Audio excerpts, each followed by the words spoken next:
सोमवार को सांसद मनोज तिवारी झड़ौदा वार्ड के हरदेव नगर पहुंचे, जहां हरदेव नगर RWA ने सांसद मनोज तिवारी का स्वागत किया और साथ ही क्षेत्र की समस्याओं से सांसद मनोज तिवारी को अवगत कराया। जिसके बाद सांसद मनोज तिवारी ने समस्याएं सुन उन समस्याओं को जल्द से जल्द हल करने का आश्वासन दिया। देखिए तस्वीरें। केस आना चाहिए। अभी जैसे केस आया वो भाई साहब बता रहे थे, इनका भी है, तो मैं आज वहां जाने वाला भी था। मैंने यहाँ के DC से, यहाँ के सब अधिकारियों से बात किया है, उनको बताया कि तुम्हारा सीलिंग किसी और घर का है, एड्रेस कहीं और का है। और फिर हमारा एक सिद्धांत है, मैं एज ए सांसद, देखो घर बने कैसे ये आप लोग डिसाइड करो, ये तो जो लोकल गवर्नमेंट है वो तय करेगी। और नहीं तो 26 साल हो गया, 4 महीना बाद एक नया चुनाव है, आप सभी 26 साल पुरानी सरकार को बदलिए, एक बार हम लोगों को लोकल गवर्नमेंट भी चलाने का मौका दीजिए। हम आपसे इतना ही वादा कर सकते हैं कि ये सारे करप्शन के खेल को जड़ से मिटा देंगे, इतना।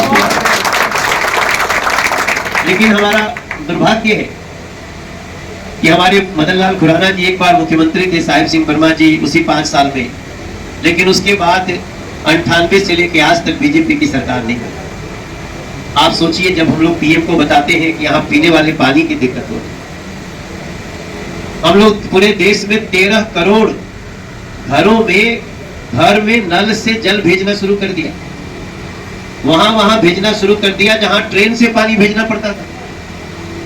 आपको याद होगा, पहले ट्रेन से पानी जाता था बुंदेलखंड के गांव में, क्योंकि वहां 800 फीट नीचे पानी मिलता है। हम वहां भी नल से जल आता है घर में। हम दिल्ली में जो देश की राजधानी है, अगर वहां भी हम लोग आज भी पानी के लिए परेशान है, या तो पानी आता है तो गंदा आ रहा है, या तो आ नहीं रहा है। कई जगह तो पानी आ रहा है तो इतना बिल आ रहा है कि लोग परेशान हैं। और उस दिल्ली के लोग, उन्हीं लोगों को, अब तो देखिए इस चुनाव में तो उनका भेद भी खुल गया। लोग समझते थे कांग्रेस के बाद आम आदमी पार्टी आई है, लेकिन वो कांग्रेस आम आदमी पार्टी एक ही है, दोनों मिले रहते हैं। जब जगह लगा कि इस चुनाव में अलग अलग हार जाएंगे तो साथ में चुनाव लड़ेंगे। अभी आगे भी चुनाव आएगा तो मिलकर लड़ सकते हैं, क्योंकि उनको तो, अब सोचिए, मैं अभी तो बुजुर्गों का पेंशन भी बंद है।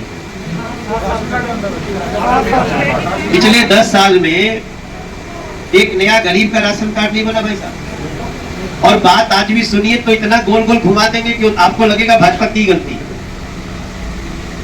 फिर भी हम एक सांसद के नाते हम केवल दोषारोपण नहीं करना चाहते, हम इनको आप सबसे पूछने के लिए गली गली बैठ रहे हैं। हमें हर मोहल्ले में बैठना है। ऐसा मत समझिएगा कि मैं हरदेव नगर में आया हूँ यही लास्ट है, हम हर जगह जाएंगे। और आज जो आपकी बातें आई हैं, हम कोशिश करते हैं कि उसमें हम मैक्सिमम आपको जितना जल्दी शुरू करा सके। कुछ बड़ी योजनाएं हैं, उसका भी आज भी देखिए पुस्ता पे सफाई चल रही है 2-3 दिन से। और इस गली की भी, जो जहां हम पैदल चल के आए, हम इसलिए पैदल आ रहे थे कि जरा देखें क्या ऐसा पानी लगा हुआ है, कैसे लोग आते जाते होंगे। तो अब तो आंखों से देख लिया है, वीडियो भी बन गया है। ये सारी रिपोर्ट लेकर के अधिकारियों के साथ बैठूंगा। लेकिन हमें आम आदमी पार्टी के कारण बहुत सारी समस्याएं होती हैं, क्योंकि वो लोग, अगर हम समस्या सुनने भी लगे तो हम सुन के जाते हैं, तो जिन्होंने समस्या कही उस पर वो लोग गाज गिराते हैं, ऐसा भी बदले की भावना से। तो आज हम आपके बीच में आए, जितनी बात आपने कही है ठीक है। वो एक घर का मामला है जो सील है, उसका मैं 2 दिन का मौका उनको DC को दे दिया हूँ। 2 दिन में उसका निराकरण कर देंगे, नहीं करेंगे तो 4 दिन बाद फिर आऊंगा और मैं अपने हिसाब से निराकरण करूंगा। की नई टीम जो है चुन कर आई हुई है, आप यहाँ पे आए, आपका सम्मान भी हुआ है, क्या कहना चाहेंगे इनके बारे में? एक तो बड़ी खुशी की बात है, ये जो RWA की टीम चुनी गई है जी, ये टीम आम आदमी पार्टी की नीतियों का विरोध कर रही थी, और उनका विजय होना RWA में ये एक सामान्य विजय नहीं है जी, ये एक इशारा है कि अब आम आदमी पार्टी के दिन लग गए। अब उनका भ्रष्टाचार, करप्शन का जो अंबार है उसको जनता नकार रही है, और अब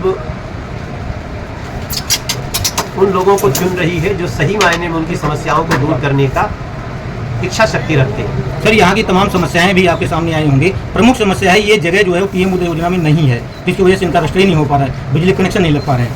ये टोटल बिजली कंपनियों के साथ मिल करके लोकल गवर्नमेंट की साजिश है।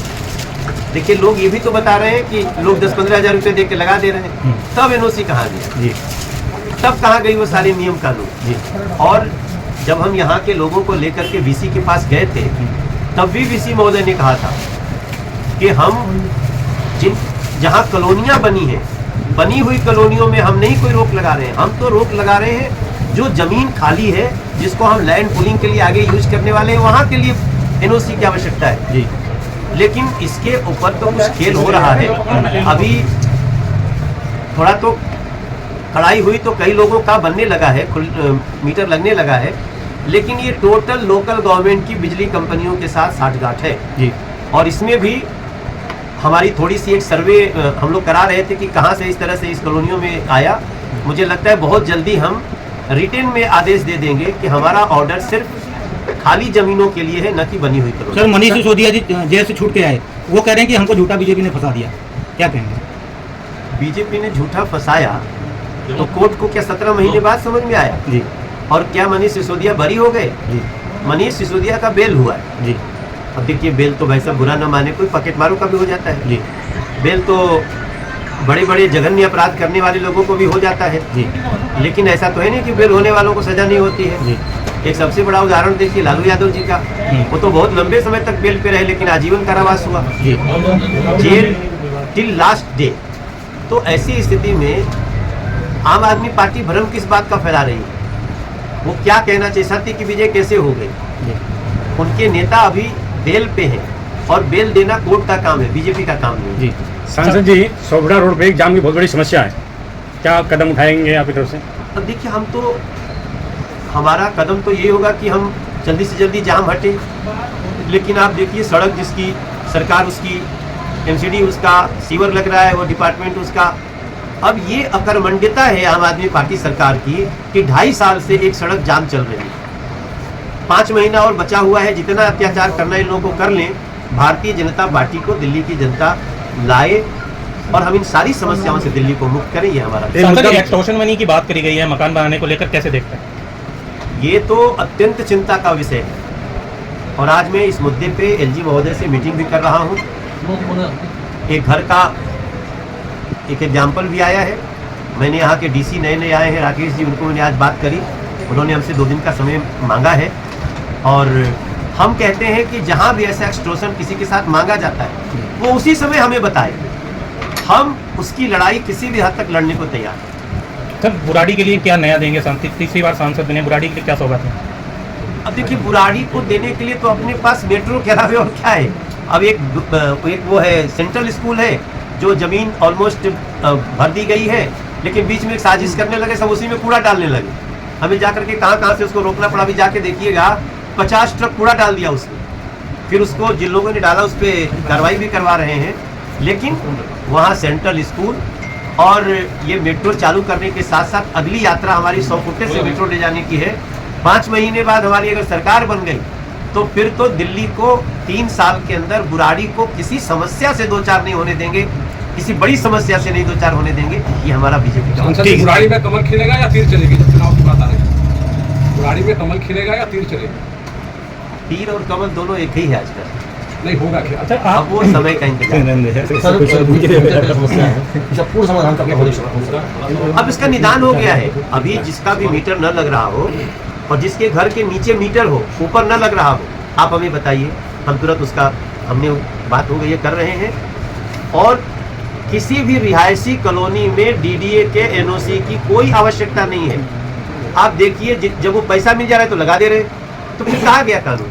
इसका मतलब कि वो सिर्फ पैसा लेने के लिए लोकल गवर्नमेंट साठगांठ कर रहे हैं। जेडीयू प्रत्याशी आपके नाम से फोटो लगा के पोस्टर लगा रहे हैं, क्या रजामंदी हो चुकी है बुराड़ी के लिए? नहीं, ऐसा कोई निर्णय अभी नहीं हुआ है, लेकिन वो हमारी जेडीयू हमारी गठबंधन की पार्टी है। जो भी निर्णय आएगा आप सबके साथ जल्दी आएगा। ठीक है, थैंक यू।